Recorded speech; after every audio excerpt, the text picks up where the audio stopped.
The silver ore gleamed like frozen starlight in the Nevada darkness, but the pickaxe that struck it was held by hands that would never own such beauty. This is the story of how one boy's suffering became the forge that shaped his vengeance against men who believed they could break him without consequence. In 1852, the Western Territories promised fortune to those bold enough to seize it, but that fortune was built on backs that received no share of the wealth they created. Deep in the mining camps where civilization's rules dissolved into dust and greed, a system thrived that consumed lives as carelessly as it consumed the earth itself. What you're about to hear has been buried in forgotten territorial records and erased from the stories we tell ourselves about the West. This is the account of a boy who survived what should have killed him, and the reckoning he delivered when he returned as a man no one expected to see again. Before we jump back in, tell us where you're tuning in from, and if this story touches you, make sure you're subscribed, because tomorrow I've saved something extra special for you.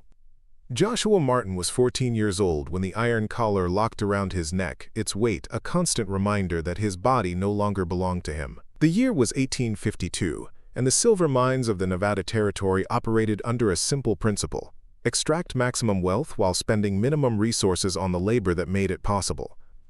The Crimson Ridge mining operation sprawled across 40 acres of barren mountainside outside what would later become Virginia City. The landscape was hostile, all jutting rock and alkaline dust, where summer heat could kill a man in hours and winter cold could do the same overnight.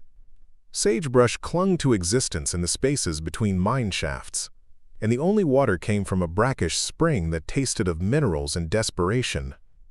Joshua had been sold to the operation's owner, a man named Silas Hendrick, after his previous master in Missouri died and the estate was liquidated.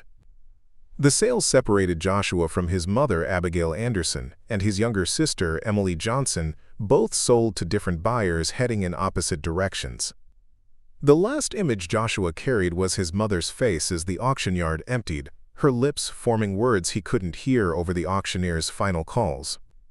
Hendricks specialized in acquiring what he called investment laborers, enslaved people purchased at discount because they were too young, too old, too damaged, or too defiant for traditional plantation work. The Crimson Ridge operation was where he sent them to generate profit through silver extraction, a business model that required no long-term planning because the labor force was designed to be disposable. The mining camp held between 30 and 50 enslaved workers at any given time, though the roster changed constantly as accidents, disease, and deliberate brutality thinned the numbers. The survivors lived in two long structures, built from rough-cut timber and canvas, one for men and older boys, one for women. The buildings leaked when the rare rains came, and provided almost no insulation against the temperature extremes that defined Nevada weather. The overseer was a rail-thin man named Garrett Sullivan, whose eyes held the kind of emptiness that comes from years of inflicting suffering without consequence. He carried a braided leather whip and used it with the casual frequency most men used their hands. Behind him stood 4 armed patrollers, local men who'd discovered that controlling enslaved labor paid better than prospecting for silver themselves. Joshua's first night at Crimson Ridge, he learned the operation's basic structure from a man named Samuel Thompson who'd survived 8 months at the camp through a combination of luck and careful invisibility. They spoke in whispers in the darkness of the barracks, where 32 people tried to find rest on wooden platforms without bedding. "You're young," Samuel said, his voice barely audible over the night sounds of coughing and restless movement. "That means they'll push you harder, not easier. Think because you're still growing that you can take more punishment. Most boys your age don't last 6 months here." Joshua said nothing, processing this information alongside everything else he'd witnessed that day. The branding he'd received upon arrival, Hendrick's mark burned into his right shoulder blade. The iron collar locked around his neck, a device that prevented running because its weight threw off balance and its visibility marked him as property from a distance. The demonstration whipping of a man who'd been caught stealing an extra ration of water. "What kind of work?" Joshua finally asked. "Mining, mostly. They send us down in teams of 4. You dig until your shift ends or until you collapse, whichever comes first. The shafts go deep, maybe 200 feet in some places. Dark down there, hot. Air gets thin the deeper you go." Samuel paused. "And sometimes the supports fail. Sometimes the rock just decides to come down. When that happens, they don't dig you out. Just seal that shaft and open a new one." The mathematics of survival at Crimson Ridge were brutally simple. Hendrik had purchased Joshua for $45 at the Missouri auction, well below the market rate for a healthy young male. He would work Joshua in the most dangerous conditions for however many months the boy's body could sustain the labor. When Joshua died or became too damaged to work, Hendrik would simply purchase a replacement. The initial investment would be recouped within weeks through the silver Joshua's labor produced. Dawn came at 5 in the morning, announced by Sullivan ringing an iron bell that echoed across the camp. The enslaved workers had 15 minutes to use the latrine trenches, splash water on their faces from communal barrels, and line up for morning rations. Breakfast was cornmeal mush, barely enough to qualify as food, served in portions calculated to keep workers functional without wasting resources on nutrition that exceeded minimum requirements. Joshua's first work assignment was Shaft 7, a tunnel that descended at a 45-degree angle into the mountain's interior. He worked alongside Samuel and 2 others, following a vein of silver-bearing ore that twisted through the rock like a frozen river. Each man carried a pickaxe and a small oil lamp that provided barely enough light to see the immediate work area. The shaft's walls pressed close, and the ceiling hung low enough that working required a permanent crouch. The air was thick with dust that coated lungs and turned every breath into labor. The temperature climbed as they descended, heat radiating from the surrounding rock, until sweat soaked through clothing and dripped steadily onto the shaft floor. "Watch the supports," Samuel warned, pointing to the rough-cut timbers that held back the mountain's weight. "You see one starting to crack or shift, you get out fast. Don't wait. Don't try to shore it up. Just run." They worked in 2-hour shifts, filling canvas bags with ore that other workers hauled to the surface. The labor was constant and exhausting, each swing of the pickaxe jarring through arms and shoulders, each bag of ore representing silver that would enrich Hendrik, while the hands that extracted it received nothing but the privilege of survival for another day. Joshua lasted 3 hours before his body gave out. His arms simply stopped responding, the muscles unable to lift the pickaxe one more time. He collapsed against the shaft wall, gasping for air that didn't seem to contain enough oxygen to sustain consciousness. Samuel pulled him upright. "Not yet. You rest when Sullivan says you rest. Otherwise, you get the lash for shirking." "I can't," Joshua managed. "You can. You will. Because the alternative is worse." Samuel pressed the pickaxe back into Joshua's hands. "Pain is temporary. Death is permanent. Choose which one you can live with." It was the first of many such moments, when Joshua's body insisted it had reached its absolute limit, and discovered that limits were more flexible than he'd imagined. He learned to work through exhaustion that felt like drowning, to swing the pickaxe when his arms screamed for mercy, to descend into darkness that seemed designed to crush hope along with bodies. By the end of that first week, Joshua understood something fundamental about Crimson Ridge. This wasn't simply hard labor. It was systematic destruction, a process that consumed human beings as deliberately as it consumed the mountain's silver. Every day survived was a small victory against a system designed to make survival temporary. But Joshua also noticed something else. The other workers, despite their exhaustion and suffering, found ways to preserve their humanity in the margins. Samuel shared his slightly larger water ration with younger workers. A woman named Mia Davis sang quietly while working, her voice a thread of beauty in the darkness. An older man named William Brown carved small figures from scrap wood during the brief evening hours, creating beauty from waste. Resistance took many forms at Crimson Ridge, most of them invisible to men like Sullivan and Hendrik. The simple act of maintaining dignity in circumstances designed to strip it away. The choice to remember names and faces when the operation treated everyone as interchangeable units. The refusal to let brutality erase the knowledge that they were human beings deserving of more than this. On Joshua's 8th night, he lay awake in the barracks, his body aching in places he hadn't known could hurt, and made a decision. He would survive this place. Not just day by day, but with purpose. He would remember everything he witnessed. Every injustice, every casualty, every moment of cruelty that men like Hendrik pretended wasn't happening. And someday, when he was no longer a boy whose body could be broken at will, he would return to Crimson Ridge and deliver the justice that the law refused to provide. It was a promise made in darkness to no one but himself, but it became the foundation that kept Joshua alive through what came next.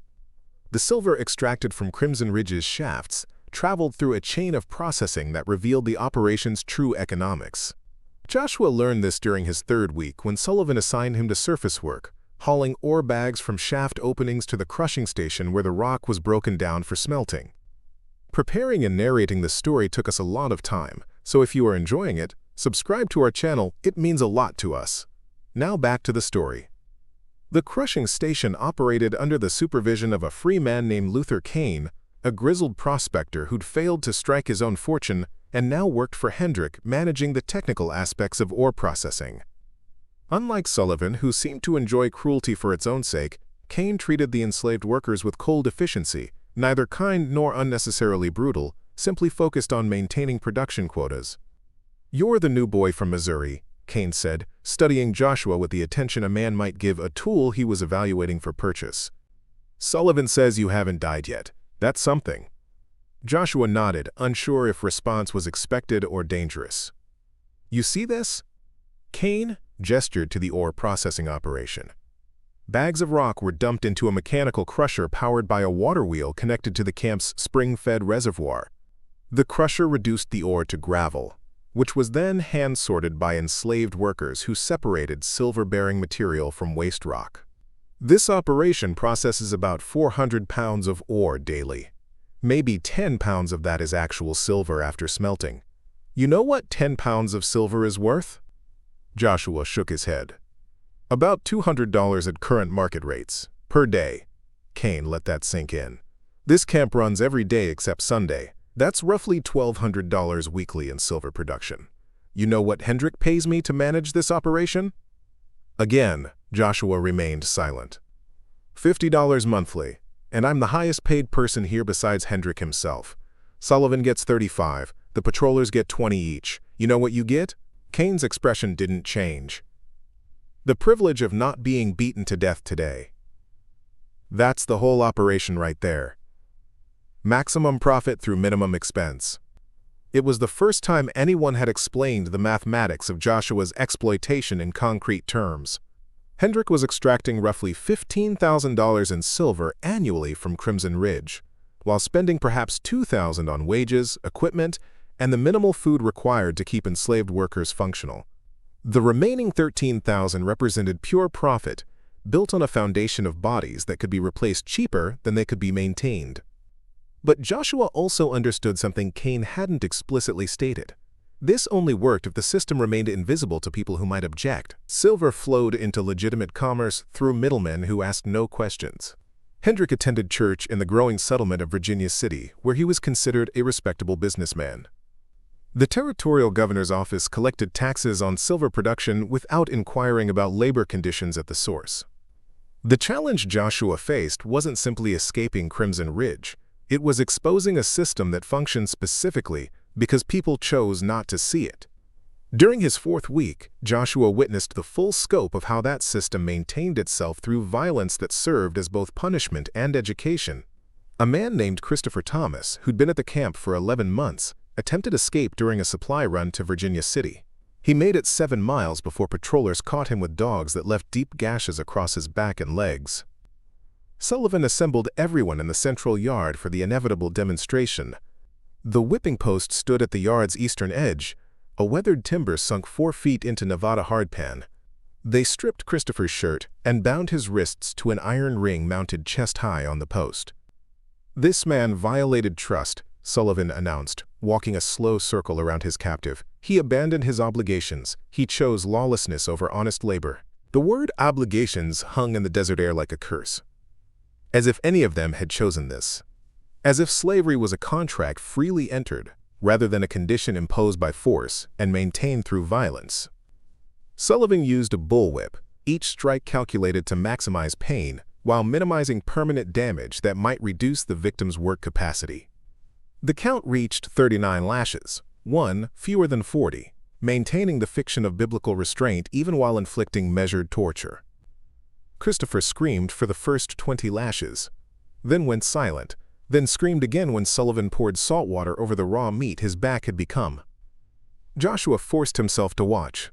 understanding that looking away was exactly what the performance demanded. Witnesses were supposed to be so horrified they never considered resistance themselves. But Joshua noticed something else. Sullivan needed an audience. The overseer didn't simply want obedience. He wanted witnesses to carry the story, to spread the reputation of Crimson Ridge as a place where defiance died publicly and painfully. After the whipping, Sullivan addressed the assembled workers directly. Anyone else thinking about running, remember this. We catch you, and what Christopher received will seem like mercy compared to what comes next. That night, Samuel found Joshua in their usual corner of the barracks. You're thinking dangerous thoughts. I can see it on your face. I'm thinking about how this only works if everyone stays quiet, Joshua said carefully. Quiet keeps you alive. For how long? You said most boys my age don't last 6 months. Christopher lasted 11 months, and look what it got him. Joshua paused. What if the point isn't just surviving? What if it's making sure someone remembers what happened here? Samuel studied him in the darkness. You're 14 years old. You've been here less than a month. You don't know what you're talking about yet. Then teach me. You've survived 8 months. That's longer than most. How? Samuel was quiet for a long moment. By understanding what Hendrik fears more than anything, not escape, not defiance, attention, this operation exists in the space between what's legal and what's visible. Slavery is legal in the territories, but there are still rules about treatment of property. If the territorial authorities looked closely at Crimson Ridge, they'd find violations. Nothing that would free us, but enough to fine Hendrik, maybe shut down the operation temporarily. He avoids that by staying invisible. It was the seed of understanding Joshua needed. The challenge wasn't defeating Hendrik through strength. It was making the operation too visible to ignore, too controversial to continue unchanged. But achieving that required something Joshua didn't yet possess: leverage, access, and allies willing to risk their own safety for a cause that offered them no direct benefit. Joshua's opportunity came through an unexpected avenue: literacy. He'd learned to read and write in Missouri before his sale, taught secretly by an elderly enslaved woman named Hannah Clark, who'd insisted that knowledge was the only possession that couldn't be taken by force. That education had seemed abstract then, a luxury that provided no immediate benefit. At Crimson Ridge, it became currency. The camp's record-keeping was haphazard at best. Hendrik visited from Virginia City once weekly to review production numbers and financial accounts, but between visits, Sullivan struggled with the paperwork. The overseer could write his name in basic arithmetic, but maintaining detailed logs of ore production, worker assignments, supply expenditures, and casualty reports exceeded his limited education. Joshua discovered this on his 6th week, when Sullivan was cursing over a ledger in the small office attached to his quarters. The structure was hardly more than a shed, but it contained the operational heart of Crimson Ridge, the records that documented how much silver was extracted, how many workers were present, and where the money flowed. Joshua was passing the window carrying water barrels when Sullivan threw down his pen in frustration, ink spattering across the page. I can read and write, Joshua said through the open window, his heart hammering at the risk. Sullivan's head snapped up, eyes narrowing with immediate suspicion. Say that again. I said I can read, write, and cipher, learn it in Missouri. The overseer studied him for a long moment, weighing the risk of trusting enslaved intelligence against the immediate need to complete reports before Hendrik's next inspection. Get in here. The office smelled of lamp oil and tobacco smoke. Papers covered every surface: bills of sale, correspondence with Virginia City merchants, production reports, and the ledger that contained Crimson Ridge's operational records. Sullivan pointed to a half-completed page listing worker names and ore production numbers. These figures need to balance. You get it wrong, you get 10 lashes for lying about your abilities. Joshua studied the columns. They listed enslaved workers by first name only, with columns for date of arrival, purchase price, work assignments, and a final column simply labeled status. He ran his finger down the numbers, calculating quickly. 34 currently in camp, total purchase value $1,480. Ore production this week 2,200 pounds. 7 listed as deceased since January 1st. Sullivan grunted, checking Joshua's math against his own marks. What's deceased mean to you? Joshua knew exactly what it meant. He'd seen 3 people die in his 6 weeks here. But he kept his voice neutral. "Whatever you need it to mean, sir." Something shifted in Sullivan's expression. Not trust, but calculation. "You help me with the books, you get extra rations. Small portion of salt pork, twice weekly. And you work in here instead of the mines when I need you." It was the devil's bargain Joshua had been hoping for. "Yes, sir." Over the following month, Joshua became Sullivan's reluctant assistant for several hours each week. The work gave him access to information most enslaved workers never saw. The economics of their own exploitation laid bare in columns of numbers and terse documentation. Crimson Ridge operated on brutal mathematics. Hendrik purchased problem laborers at discount prices, averaging $40 to $60 each compared to the $800 to $1,200 prime field hands commanded at regular auctions. He worked them in the most dangerous conditions for 6 to 18 months, extracting labor worth far more than their purchase price. When they died or became too damaged to work, he simply acquired replacements. The status column told the story in stark shorthand. Of the 68 people who'd passed through Crimson Ridge in the previous 12 months, 34 remained. 14 were listed as quote, resold, meaning they'd survived long enough to be sold at profit to other operations. 20 were marked deceased. But Joshua noticed discrepancies. Letters to Hendrik from labor brokers in San Francisco and Sacramento mentioned deliveries of people who never appeared in the ledger. Payments received for sales that had no corresponding entry. An entire shadow economy existed in the margins of the official record. On his 5th week working in the office, Joshua discovered why. Sullivan had stepped out briefly, leaving the ledger open. Joshua quickly flipped backward through the pages, knowing he had perhaps 90 seconds before the overseer returned. The older entries showed the same pattern of purchased, worked, and deceased laborers, but with annotations in different handwriting, Hendrik's handwriting, that revealed something Joshua hadn't anticipated. One entry from 1851 stopped him cold. Negro man Alexander, purchased April 8, $42, deceased June 3, body sold to Dr. Raymond Whitmore, Virginia City Medical Practice, $18. Joshua's blood went cold. Hendrik wasn't just working people to death. He was profiting from their corpses afterward, selling bodies to doctors who needed cadavers for anatomical study and had learned not to ask questions about the source. It explained the unmarked graves he'd noticed at the camp's eastern edge. Not all the deceased went into those graves. Some were sold, transformed into one final transaction, before being cut apart on examination tables in Virginia City. Sullivan returned before Joshua could read further, but he'd seen enough. Crimson Ridge wasn't simply a brutal mining operation. It was a processing facility that converted living humans into profit at every stage, including death. That night, Joshua shared what he'd learned with Samuel and 3 others they trusted. Mia Davis, who'd survived 9 months through careful invisibility, William Brown, who'd lost 2 brothers to shaft collapses, and a younger woman named Scarlett Martin, recently arrived and already planning escape despite having witnessed Christopher Thomas's flogging. The revelation settled over them like a shroud in the darkness of the barracks. "So we're worth more dead than alive to him," Samuel said quietly. "At least after he's extracted the work." "Not just dead," Joshua corrected. "Deceased. Processed. He makes money buying us, makes money working us, makes money selling our bodies when we die.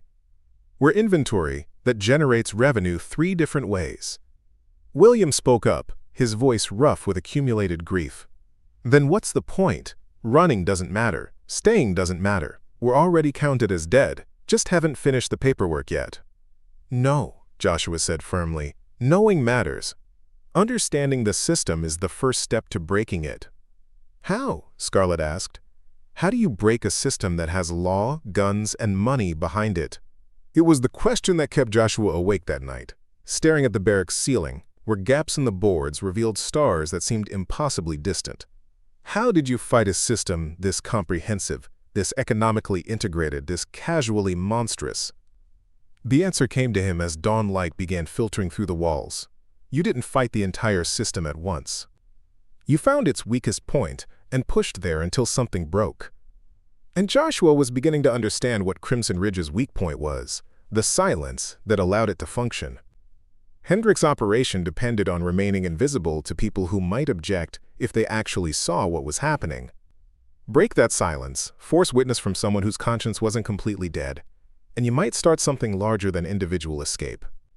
But finding that person meant Joshua would have to take risks that made Christopher Thomas's attempted escape look cautious by comparison. The territorial authorities in Virginia City operated from a two-story building that served as courthouse, land office, and administrative center for the rapidly growing settlement. Joshua learned about this structure during his 8th week at Crimson Ridge, when Sullivan had him read correspondence from the territorial secretary's office regarding silver production taxes.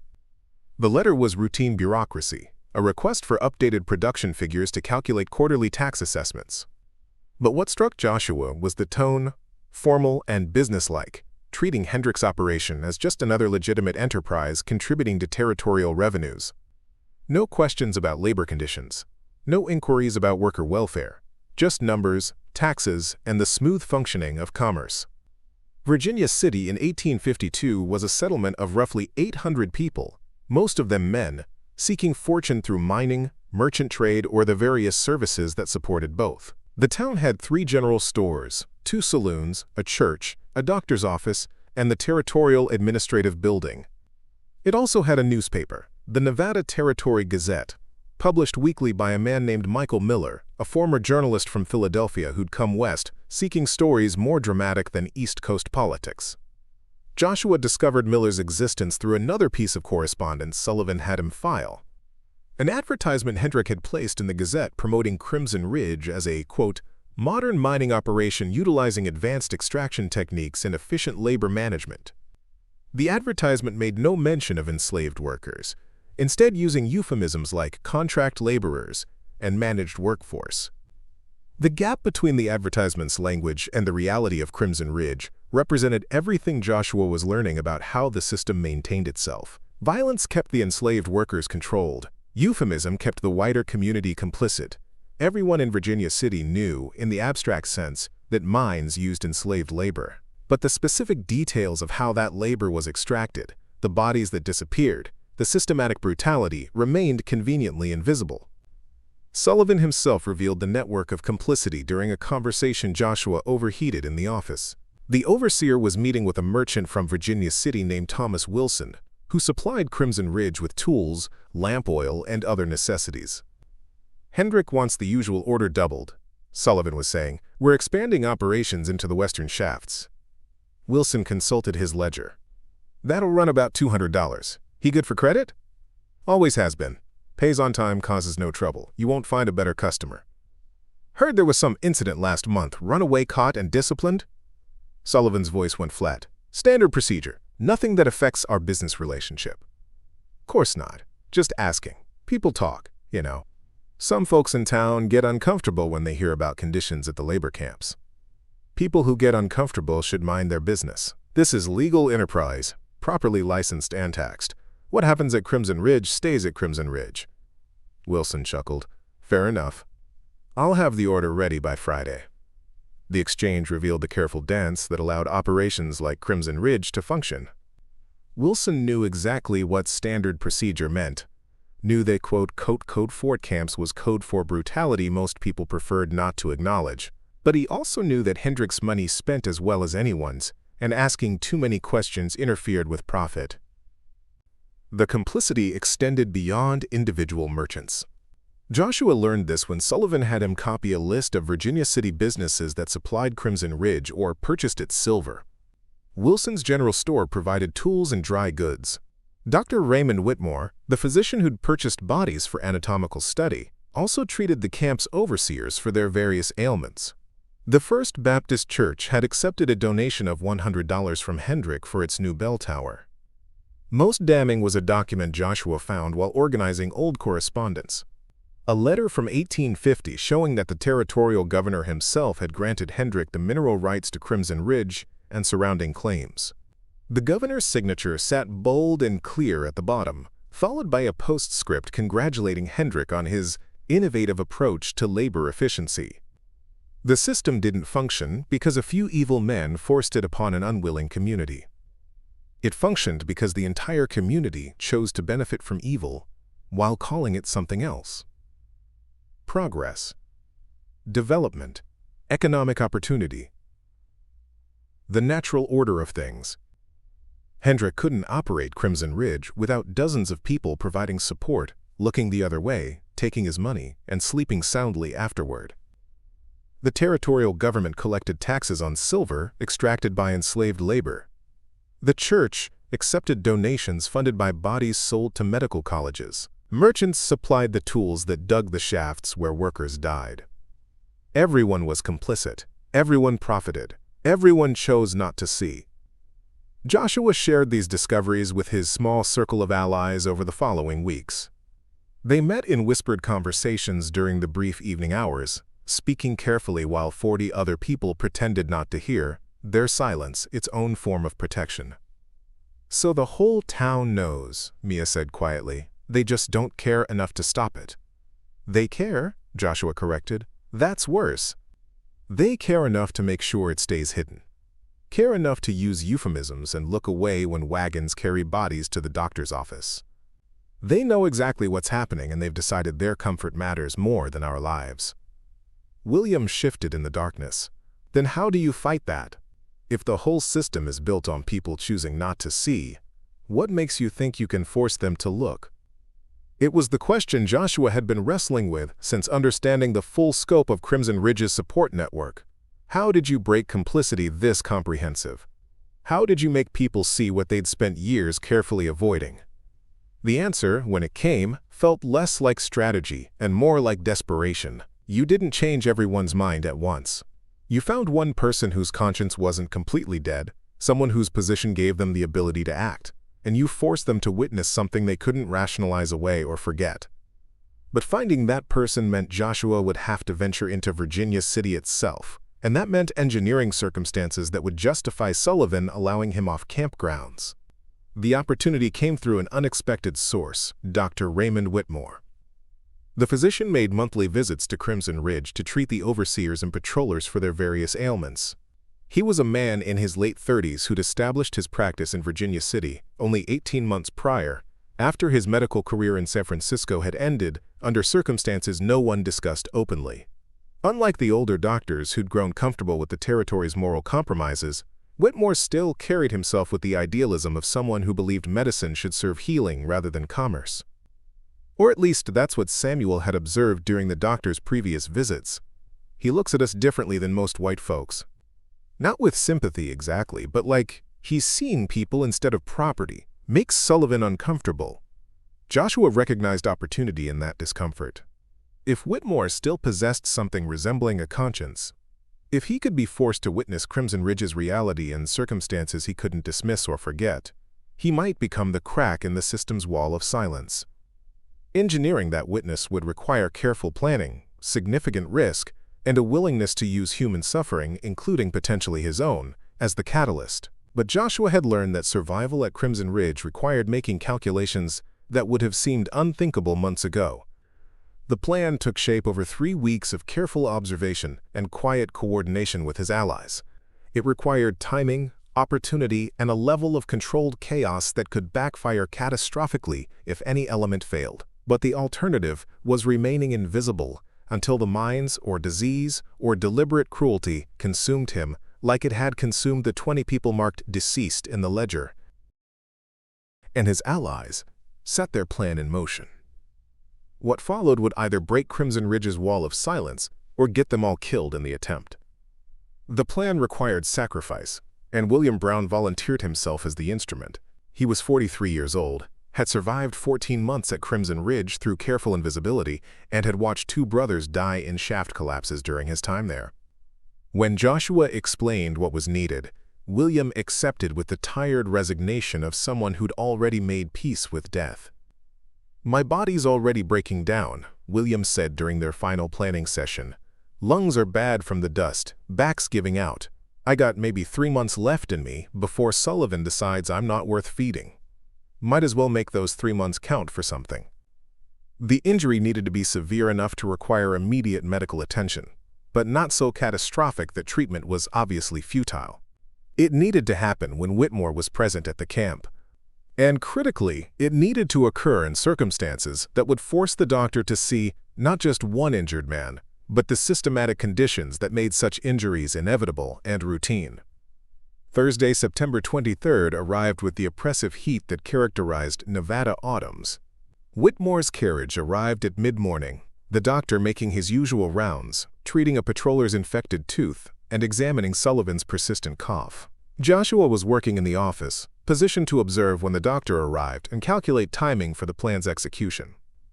In Shaft 7, 200 feet below the surface, William was working alongside Samuel and two others.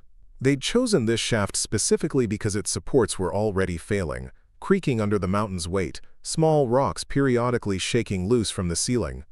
Sullivan knew the shaft was dangerous but hadn't closed it yet because the silver vein there was particularly rich.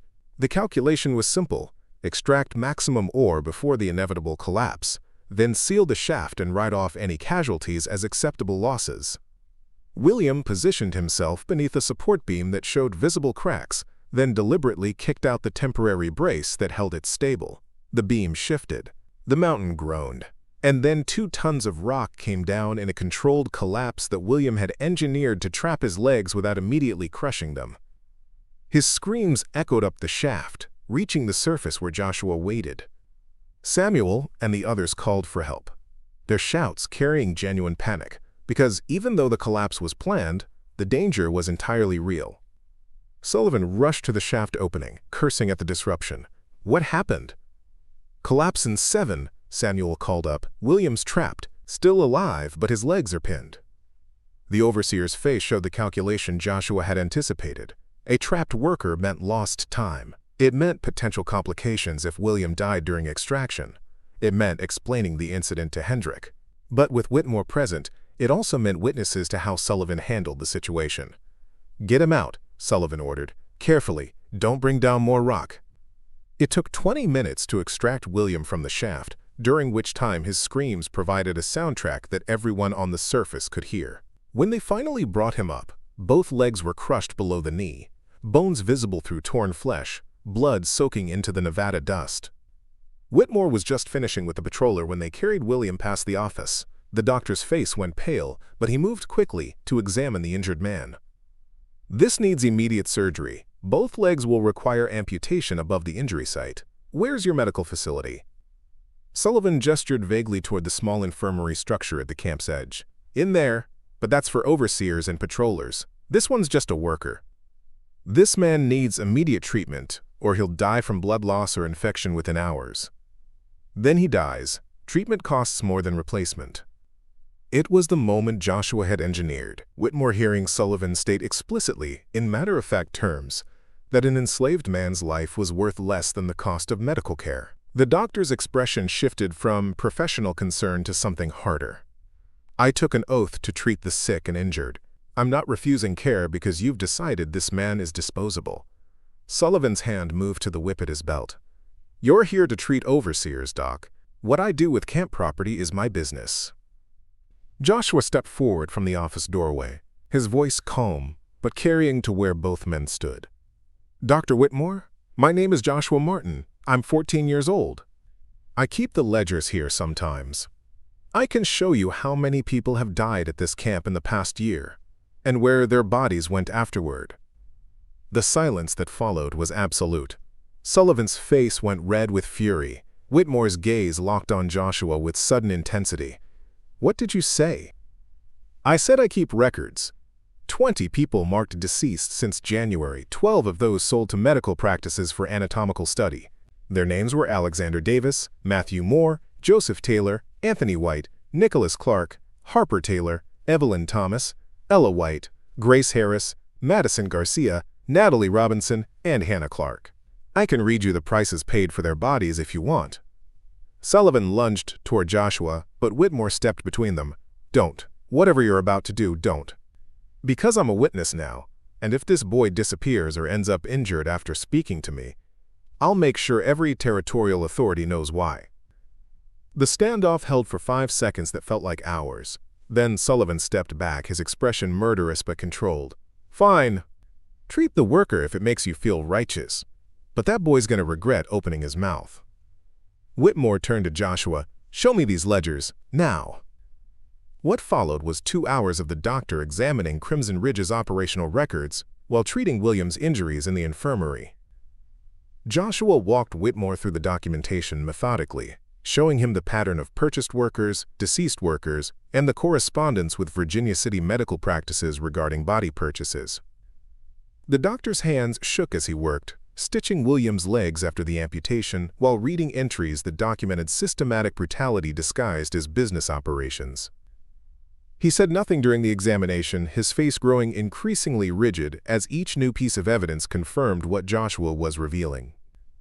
When the treatment was complete and William was unconscious from laudanum, Whitmore finally spoke. "This is monstrous. This entire operation is monstrous." "Yes, sir.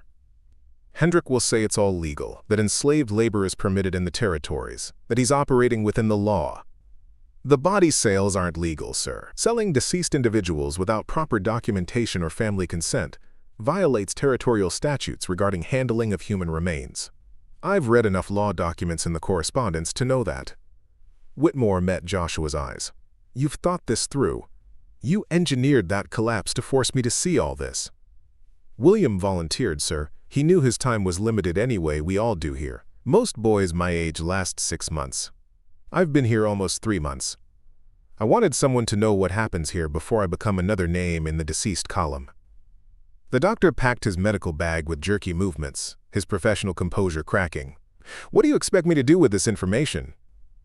"Whatever your conscience allows, sir. I'm just making sure you can't claim you didn't know." Whitmore left Crimson Ridge that afternoon, carrying more than his medical equipment. He carried knowledge that couldn't be unlearned, evidence that couldn't be dismissed as rumor, and the burden of choosing whether to speak or remain silent, like everyone else in Virginia City who decided their comfort mattered more than the truth. Joshua watched the doctor's carriage disappear down the road toward town, knowing he'd crossed a line that couldn't be uncrossed. Sullivan would make him pay for speaking. Hendrick would hear about the incident. The retribution would come soon and would be severe. But the seed was planted. Whitmore had seen the ledgers, had heard the names, had witnessed the casual way Sullivan dismissed human life as expendable inventory. Whether that seed would grow into something larger, or whether it would be crushed like everything else at Crimson Ridge, Joshua wouldn't know for 11 more days. During which time William died from infection despite Whitmore's treatment. 2 more workers succumbed to shaft accidents, and Joshua discovered exactly how far Sullivan was willing to go to punish someone who'd broken the camp's fundamental rule. Never make the invisible visible. Never force witnesses to see what they'd prefer to ignore. Joshua had broken that rule deliberately and publicly. Now he would learn the price.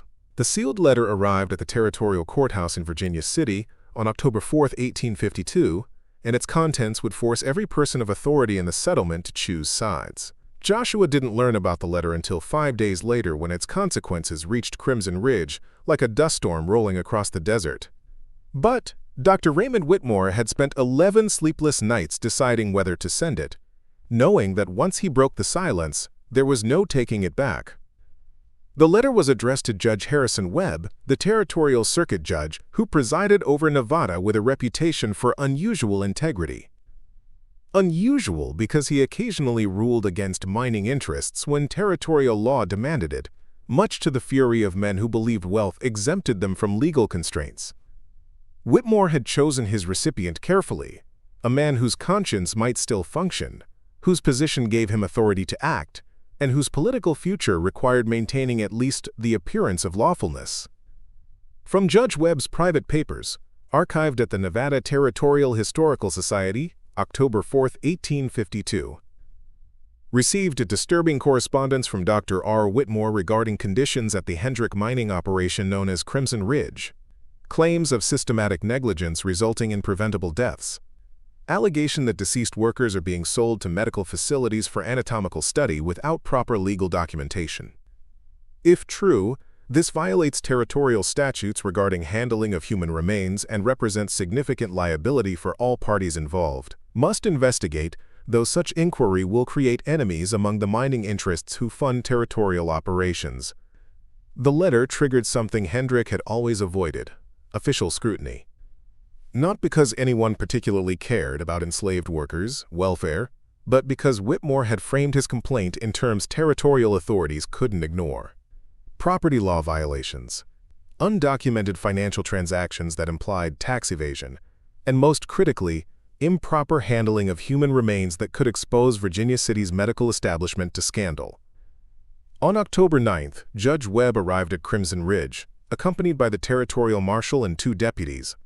Joshua was working in the office when word spread that authorities were inspecting the camp. Sullivan ordered everyone to continue their assigned tasks.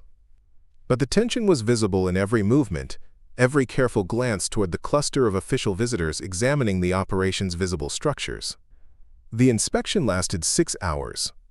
Webb examined the barracks, the work sites, the food storage, the infirmary where William had died 3 days after his amputation, and, most significantly, the small cemetery at the camp's eastern edge, where 13 graves held markers while 7 others remained unmarked. Joshua watched from the office window as the judge emerged from the cemetery, his face carefully neutral, but his posture rigid with barely contained reaction. Webb spent another 2 hours in Sullivan's office, examining the very ledgers Joshua had shown Whitmore, the records that documented purchased lives, deceased workers, and the shadow transactions that turned bodies into commodities. The conversation between Webb, the marshal, and Sullivan was loud enough that portions carried to where Joshua worked, sorting correspondence in the adjacent storage room. The marshal's voice, aggressive and dismissive. Webb, measured and methodical. Sullivan, caught between them, trying to minimize damage while maintaining the fiction that everything at Crimson Ridge operated within legal bounds. After the officials departed, Sullivan assembled everyone in the central yard. His face was flushed, his movements sharp with suppressed rage that promised violence once the constraints of official oversight lifted. "Someone has been talking," Sullivan announced, his eyes sweeping across the assembled workers before landing on Joshua. "Someone got word to town about camp operations. Judge Webb has ordered a full audit of our records. The marshal is investigating allegations of improper handling of deceased property." Joshua kept his expression carefully blank, though his heart hammered against his ribs. He hadn't spoken directly to anyone outside the camp except Whitmore, but the doctor had clearly acted on what he'd witnessed. "Here's what's going to happen," Sullivan continued, his voice dropping to a tone more dangerous than shouting. "For the next 2 weeks, everything runs by the letter of territorial law. Proper food rations, medical attention for injuries, no discipline without documented cause. Anyone too sick or injured to work goes to Virginia City for treatment, not the infirmary." He paused, letting the implications settle over the crowd. "But after the judge signs off on our operations, and he will, because Mr. Hendrick has friends who will ensure it, things return to normal. And whoever talked to that doctor is going to discover there are punishments worse than the lash." The threat hung in the desert air like heat shimmer, visible to everyone but impossible to touch. That night, the camp transformed into an elaborate performance for official consumption. Workers too sick to stand were loaded onto wagons and transported to Virginia City for actual medical care. Food rations doubled overnight. The infirmary was scrubbed clean and restocked with supplies that had never been available during William's final days. The unmarked graves received wooden markers with carved names, fiction passing as belated respect. Samuel found Joshua after dark in their usual corner of the barracks. Whitmore talked. He had to have. No one else outside the camp knew about the body sales. "He saw the ledgers," Joshua said quietly. "I showed him. That's not the same as me telling tales." "Doesn't matter to Sullivan. You were in the office when Whitmore examined the records. You're the one who can read and knows what's documented. You think the overseer hasn't figured out the connection?" Joshua had figured it out the moment Sullivan's gaze had locked on him during the announcement. He'd gambled that witnessing would compel action, and he'd been correct. But he'd failed to calculate what would happen when that action inevitably traced back to him. In trying to expose Crimson Ridge, he'd painted a target on himself that would remain visible even after the investigation concluded. Mia spoke from the darkness nearby, her voice carrying the weight of 9 months' survival. "They're going to make an example of you. Soon as the authorities leave and things go back to normal, Sullivan will come for you in a way that makes Christopher Thomas's whipping look merciful." "I know," Joshua said simply. "Then why did you do it?" Scarlett asked. Why risk everything when you knew this would happen? Joshua was quiet for a long moment, listening to the night sounds of 40 people trying to find rest in circumstances designed to prevent it. Because 20 people are marked deceased in those ledgers, and if nobody says their names, it's like they never existed. Alexander, Matthew, Joseph, Anthony, all of them. Someone needed to make their deaths visible, even if it doesn't change anything. The investigation proceeded with theatrical precision over the following week. Judge Webb returned twice more, examining records and interviewing enslaved workers about conditions and treatment. But the interviews were conducted in Sullivan's presence, with the marshal standing nearby, circumstances that guaranteed careful answers at best and silence at worst. What could any of them say with their overseer listening, with armed territorial officers watching? The performance was transparent to everyone involved, but it allowed Webb to check the required boxes, document that proper procedures had been followed, and close the investigation without directly confronting the economic and political forces that depended on operations like Crimson Ridge continuing unchanged. Joshua was called to testify on October 16th. He stood in Sullivan's office while Webb questioned him about the ledgers, about record-keeping practices, about whether he'd witnessed deaths that weren't properly documented. "I keep records when Mr. Sullivan instructs me," Joshua said carefully, aware that every word was being weighed for evidence of disloyalty. "I write what he dictates. I work where he assigns me." "Have you witnessed deaths that weren't properly recorded in the official ledgers?" Joshua met the judge's eyes and made a choice. He could confirm everything Whitmore had reported, provide detailed testimony about the shadow transactions and body sales, and likely be killed for it once Webb departed. Or he could deflect, protect himself, and let the investigation conclude with findings that changed nothing. But there was a third option, one that acknowledged truth without directly implicating individuals. Tell a truth so broad it indicted the system rather than specific people. "Your Honor," Joshua said slowly, "I've worked at 2 different places in my life. Both kept ledgers that recorded some deaths and ignored others. Both had people who disappeared without proper documentation. Crimson Ridge isn't unique in that regard. It's just more efficient about the process." The office went silent. Sullivan's face darkened. The marshal's hand moved toward his pistol. But Webb leaned forward, suddenly focused. "Are you stating that this is common practice across mining operations?" "I'm stating, sir, that when people aren't considered fully human under the law, accounting becomes flexible everywhere. When property has value primarily through labor extraction rather than long-term maintenance, the mathematics of life and death change. Crimson Ridge operates within that mathematics, same as everywhere else that uses enslaved workers." It was the most dangerous statement Joshua had ever made, because it named the truth everyone in that room understood but pretended not to see. Investigating Hendrick meant investigating the foundations of how the entire territorial economy functioned. It meant questioning systems that enriched judges, marshals, merchants, and respectable citizens who preferred to believe their prosperity came from hard work rather than exploitation. Webb studied Joshua for a long moment, and something flickered in the judge's expression. Recognition, perhaps, or resignation. The understanding that pursuing this truth to its logical conclusion would require dismantling structures that powerful people depended on remaining intact. "That will be all," Webb said finally, closing his notebook. 4 days later, the judge issued his findings. Crimson Ridge had some administrative irregularities requiring correction, but no evidence of criminal wrongdoing sufficient to warrant closure or prosecution. Hendrick paid a fine of $200 for incomplete record-keeping. The camp was cleared to continue operations with the recommendation that future documentation be more thorough.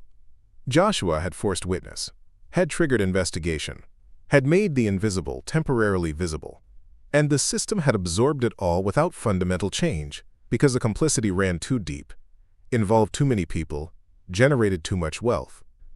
But something had shifted, even if official findings pretended otherwise. Whitmore had broken ranks, had documented what he'd seen, had refused to remain silent. Joshua had testified truthfully in an official proceeding, had named the systemic nature of what happened at places like Crimson Ridge. The wall of silence had cracked, even if it hadn't collapsed. The question now was whether that crack represented possibility or just provided Sullivan with a map showing exactly where to apply pressure to ensure it never widened. On October 21st, after Judge Webb departed and the temporary performance of legality ended, Sullivan came for Joshua with rope and a smile that promised suffering calculated to erase any thought that speaking truth carried anything but devastating consequences. Sullivan came for Joshua on the morning of October 21st, carrying rope and wearing an expression that promised methodical cruelty. The investigation was over. The camp had been cleared, and now it was time to remind everyone what happened to those who made the invisible visible, who forced witnesses to see what comfortable people preferred to ignore. Joshua had known this moment was inevitable from the instant he'd spoken to Whitmore. He'd spent the intervening weeks preparing, though his preparations looked like nothing more than a boy accepting his fate. He prayed longer during the brief evening gatherings. He spoke quietly to Samuel, Mia, and Scarlett about things that seemed abstract, about resistance taking forms that survived beyond individual lives, about how sometimes planting seeds mattered even when you didn't live to see the harvest. "You're planting something that ends with you dead," Samuel had said 3 nights prior. Joshua hadn't denied it. "We're all dying here anyway. The question is whether our deaths mean something, or get buried in unmarked graves like the others." Now standing in the central yard with Sullivan's rope in hand and 47 enslaved workers assembled to witness, Joshua faced the mathematics of martyrdom. If he died quietly, he'd be forgotten by nightfall, another name in the deceased column. If he died speaking, he might plant something that would outlive him, but only if the right people heard his words and chose to remember. Dr. Whitmore was among those present. He'd returned to Crimson Ridge under the pretense of following up on medical cases from the investigation, but Joshua suspected the real reason was guilt. The doctor had triggered an inquiry that changed nothing, and now needed to witness the consequences of his failed intervention. "This boy thinks he's clever," Sullivan announced, walking a slow circle around Joshua. "Thinks because he can read a few words he's more than what he is. Thinks he can talk to doctors and judges and cause trouble without consequences." Joshua kept his eyes forward, his body calm, despite the fear that wanted to consume him. He'd made his choice weeks ago when he showed Whitmore the ledgers. Everything since then had been borrowed time. "I could whip you to death," Sullivan continued, stopping directly in front of Joshua. "Could make you an example that everyone here would remember for the rest of their short lives. But Mr. Hendrick has something better in mind." What followed was crueler than any lash. Sullivan announced that Joshua would remain at Crimson Ridge indefinitely, but every person who died from this point forward would have their death attributed in the official records to complications arising from the October investigation and subsequent operational disruptions caused by worker Joshua Martin. The fiction was elegant in its malice. Joshua's testimony to Judge Webb, his conversation with Whitmore, his act of making the camp's practices visible, all of it would be recorded as the cause of future deaths. Deaths that would have happened anyway from shaft collapses, disease, exhaustion, and deliberate brutality would now carry Joshua's name in the ledgers as their source. "You wanted to be remembered," Sullivan said quietly, close enough that only Joshua could hear. "Now you will be. Every death here from this day forward carries your name in the official records. That's your legacy, boy. Not justice. Not freedom. Just a list of people who died because you couldn't keep your mouth shut." It was masterful cruelty, designed to break not Joshua's body but his spirit, to transform his resistance into guilt that would consume him from inside, to make him complicit in the very system he'd tried to expose, to ensure that survival itself became a form of punishment. But Sullivan wasn't finished. Take him to Shaft 12, the deep one. He works there now, every day, double shifts. No office work, no special rations. Just mining until his body gives out, or the mountain takes him. Shaft 12 was the camp's most dangerous operation, descending 300 feet at a steep angle through unstable rock formations. The air there was thin enough to make breathing difficult, hot enough to cause heat exhaustion within hours. The supports were questionable at best. Workers assigned to 12 rarely lasted more than a few weeks before injury, illness, or collapse removed them from the roster. As they led Joshua toward the shaft entrance, he passed close enough to Whitmore to speak quietly. "Doctor, you still have your notes, the names I gave you. Someone needs to remember them. even if the investigation changed nothing. Whitmore's face was pale, his expression trapped between guilt and helplessness. I tried. I wrote the letter, I testified about what I saw. I know, that matters, even if it doesn't feel like it right now. Just don't forget. Don't let them become invisible again. The doctor nodded once, and Joshua saw tears forming in the man's eyes. The guilt of being a witness who'd tried to help and failed, who'd triggered consequences he couldn't prevent, who'd be able to return to his comfortable practice in Virginia City, while Joshua descended into darkness that might not release him alive.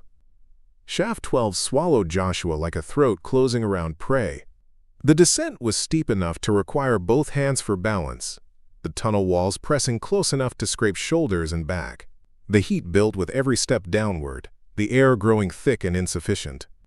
He worked alongside two others in near total darkness, their oil lamps providing barely enough light to see the immediate rock face. They swung pickaxes in rhythm, filling bags with ore that other workers hauled to the surface through a pulley system that frequently jammed or broke, leaving them waiting in the suffocating heat until repairs were completed. Joshua lasted 6 hours on his first shift before his body simply stopped responding. His vision narrowed to a tunnel. His lungs couldn't pull enough oxygen from the thin air. He collapsed against the shaft wall, the pickaxe falling from nerveless fingers. One of the other workers, a man named Ryan Robinson who'd survived 4 months at Crimson Ridge through grim determination, pulled Joshua upright. "Not yet. You fall here, you don't get up. They'll leave you down here until the next shift, and by then you're dead from heat or bad air." "I can't," Joshua gasped. "You can, you will, because giving Sullivan what he wants, watching you break in a week, that's worse than anything else. You survive this, you prove he didn't win." It was the first of many such moments over the following weeks, when Joshua's body insisted it had reached its absolute limit and discovered that limits could be pushed beyond what seemed survivable. He learned to work through exhaustion that felt like drowning in air, to swing the pickaxe when every muscle screamed for mercy, to descend into darkness that seemed designed to extinguish hope along with light. 3 workers died in Shaft 12 during Joshua's first month there. 1 from a partial collapse that crushed his chest, 1 from heat exhaustion that stopped his heart, 1 from simply giving up, sitting down against the shaft wall and refusing to move until his body shut down from dehydration and despair. Each death was recorded in the ledgers with the notation Joshua had been promised, complications arising from October investigation disruptions. Sullivan made sure Joshua saw these entries during the brief moments when the overseer needed him to verify production numbers, forcing him to witness how his name was being attached to casualties he hadn't caused but couldn't prevent. The psychological torture was precise and unrelenting, but Joshua refused to let it achieve its intended purpose. Each night, despite exhaustion that made thought difficult, he forced himself to remember the names of those who died.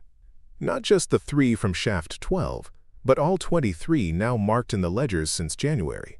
He whispered their names in the darkness of the barracks, a quiet liturgy of witness that the system couldn't silence even if it could attach false causation to their deaths. Samuel, Mia, and Scarlett kept him tethered to something beyond mere survival during those weeks. They shared their meager rations when Joshua was too exhausted to eat. They covered for him when his body couldn't maintain the pace Sullivan demanded. They reminded him that resistance took forms beyond individual escape or dramatic confrontation. "You're still here," Mia said one night when Joshua was at his lowest point. "That matters. You survived what was supposed to break you in a week. You're proving every day that they couldn't erase you the way they've erased others." But proving resilience wasn't the same as achieving freedom.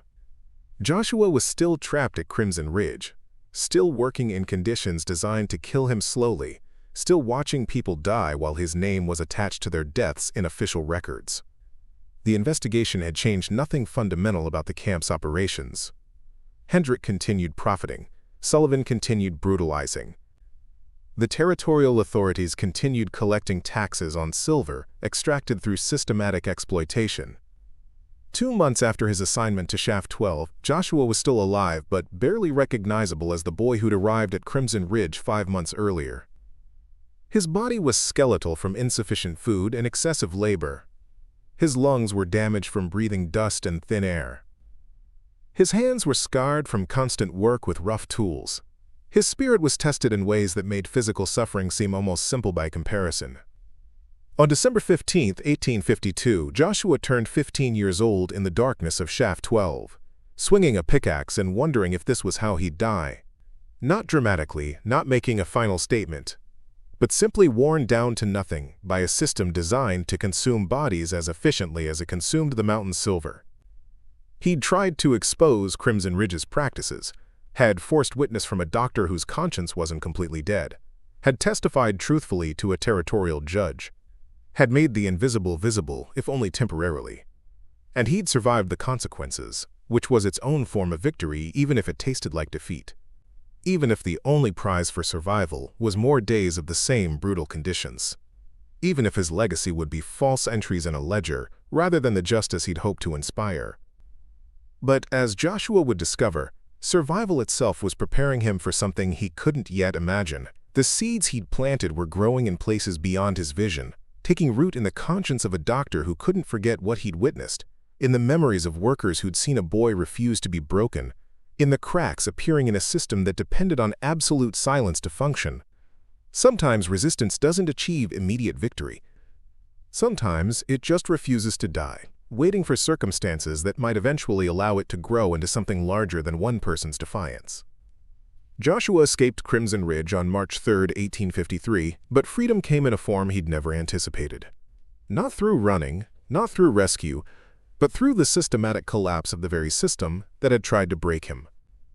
The change began with Dr. Raymond Whitmore, who couldn't forget what he'd witnessed.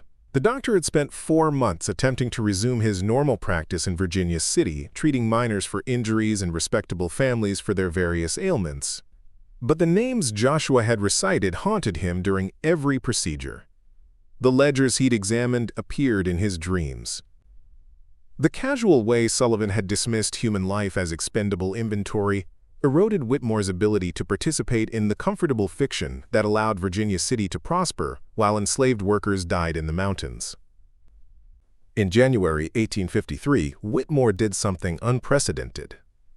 He wrote a detailed account of conditions at Crimson Ridge and submitted it to the Nevada Territory Gazette, the weekly newspaper published by Michael Miller. The article included specific names of deceased workers, documentation of body sales to medical practices, and a physician's professional assessment that the operation violated both territorial law and basic medical ethics. Miller published the article on January 15th under the headline, "The Hidden Cost of Silver, A Doctor's Account of Labor Conditions at Crimson Ridge." The response was immediate and divided Virginia City along lines that had previously remained unspoken. Mining interests and merchants who profited from operations like Hendricks denounced Whitmore as a troublemaker, spreading exaggerated claims.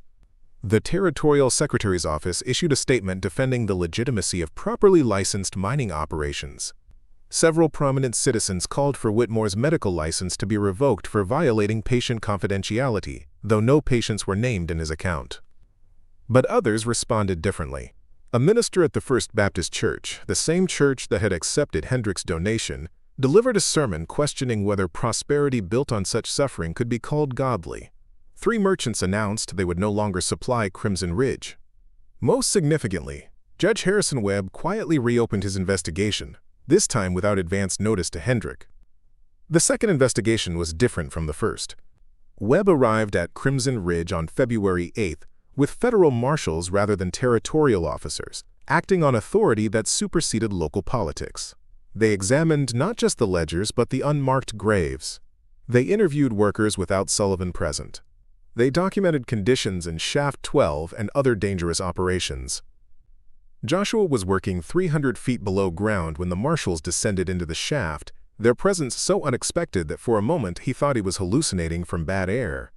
They brought him to the surface, where Judge Webb was waiting with questions about record-keeping, about the entries attributing deaths to investigation disruptions, about everything Joshua had witnessed during his 7 months at the camp.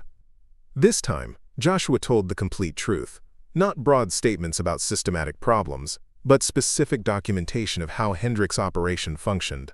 The shadow transactions, the body sales, the deliberate assignment of workers to the most dangerous shafts as punishment, the false attribution of deaths to investigation disruptions, rather than to the conditions that actually killed people.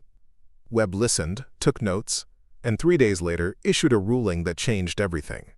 Crimson Ridge was ordered closed pending criminal prosecution of Silas Hendrick for multiple violations of territorial law. All enslaved workers were to be removed from the property immediately and held in territorial custody, while the court determined their legal status and whether sales that brought them to Crimson Ridge had been conducted properly. The ruling didn't free anyone outright, but it disrupted the system enough that cracks became chasms. Hendrick fled the territory rather than face prosecution. Sullivan disappeared the same night, understanding that his role in the operation made him criminally liable. The patrollers scattered when their employer could no longer pay wages. Joshua and 39 other survivors of Crimson Ridge found themselves in an unprecedented legal limbo.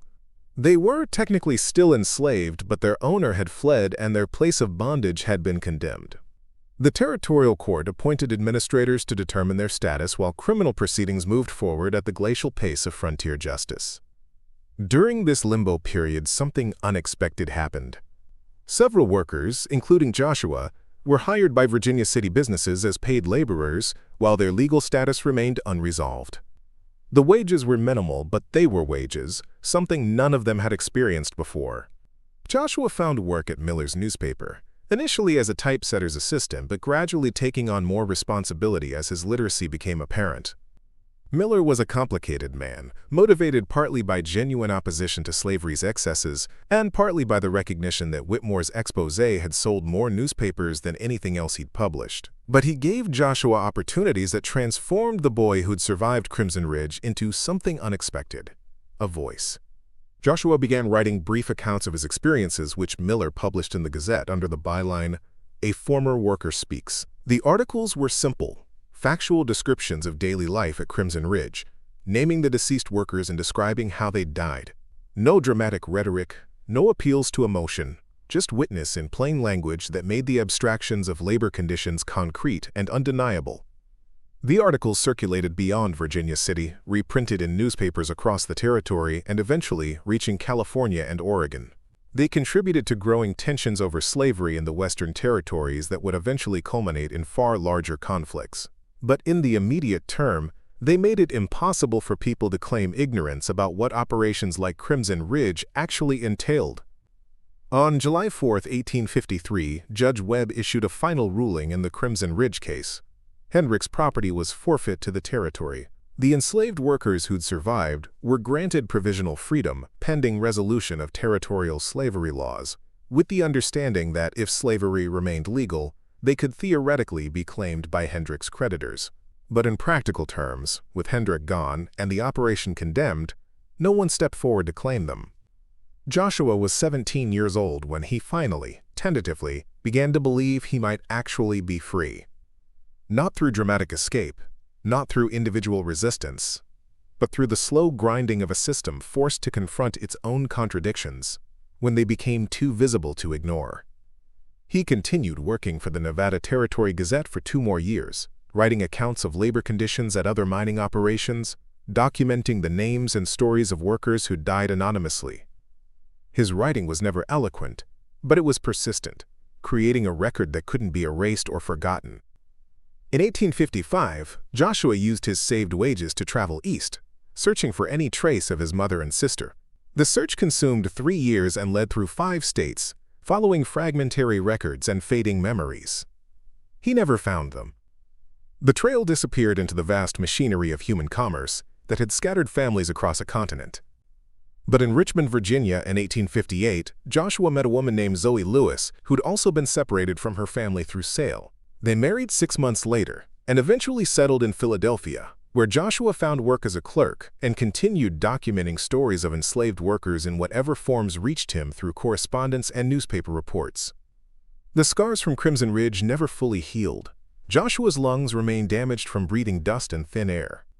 His hands bore permanent marks from years of rough labor. He woke most nights from dreams of darkness and collapsing rock. But he survived, and his survival became a form of resistance that outlived Hendrick's operation. Dr. Whitmore's medical practice in Virginia City eventually failed due to the controversy his exposé created. He moved to San Francisco in 1854 and spent the remainder of his career treating the indigent at a charity hospital. Before leaving Nevada, he gave Joshua the notebook where he'd recorded the names of Crimson Ridge's deceased workers, the same names Joshua had recited while standing before him with William's crushed legs requiring amputation. That notebook survived. It passed through Joshua's family across generations, eventually donated to the Nevada Historical Society in 1923 by Joshua's granddaughter. Researchers occasionally find it in climate-controlled archives, reading the names of people Crimson Ridge tried to erase: Alexander Davis, Matthew Moore, Joseph Taylor, Anthony White, Nicholas Clark, Harper Taylor, Evelyn Thomas, Ella White, Grace Harris, Madison Garcia, Natalie Robinson, Hannah Clark, and 23 others whose lives were reduced to ledger entries before Joshua forced them back into visibility. The seeds Joshua planted grew slowly over decades into something he never lived to see fully developed: the gradual recognition that systems of exploitation could be exposed, documented, and eventually dismantled when enough people refused to remain silent. His articles contributed to the historical record that later generations would use to understand how slavery functioned in the Western territories. His testimony helped establish legal precedents for investigating labor conditions, even when such investigations threatened powerful interests. Joshua Martin died in Philadelphia in 1889 at age 51, his body worn out decades before its time by the damage Crimson Ridge had inflicted. But he died free, surrounded by family, having spent 36 years creating documentation that the system couldn't erase. Some stories don't end with dramatic rescue or revolutionary triumph. They end with survival that becomes witness, with resistance that plants seeds across generations, with the stubborn refusal to let suffering remain invisible, even when individual justice remains elusive. The boy who endured years of pain in Nevada's silver mines returned to deliver his justice not through violence or vengeance, but through memory that refused to die, documentation that outlasted the men who'd tried to erase him, and testimony that gave names back to people the system had tried to reduce to inventory. That justice came slowly, imperfectly, incompletely. But it came, and it mattered. Up next, you've got two more standout stories right on your screen.